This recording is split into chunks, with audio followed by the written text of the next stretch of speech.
مزمور داويت معراف عسرة عوت نمركاب زصلة ጸሎት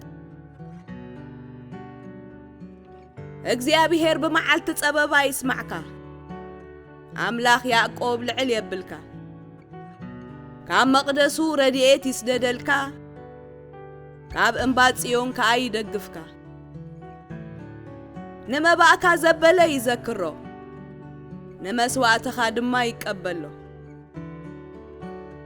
ነቲ ልብኻ ዝምነዮ የሃብካ ነቲ እትህቅኖ ዘበለ ከአይ ይፈጽመልካ ሽዑ እግዚአብሔር ዓወት ስለዝሃበካ እልል ክንብሊና ሰንደቅ ዓላማውን ብስም አምላኽና ኸነልዕሎ ኢና ንኹሉ ልማኖኻ እግዚአብሔር ይፈጽሞ እግዚአብሔር ነቲ ዝሓረዮ ንጉስ ከም ዘድሓኖ ሕጂ ፈለጥኩ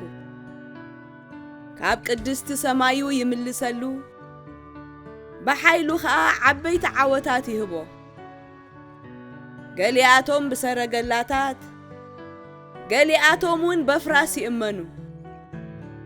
ንሕና ግና ኣብ ኃይሊ እግዚአብሔር አምላኽና ንእመን ነሳቶም ሰንከልከል ኢሎም ይወድቁ ንሕና ግና ደልዲልና ንቐውን ኦ እግዚአብሔር ንንጉስ ዓወት ሃቦ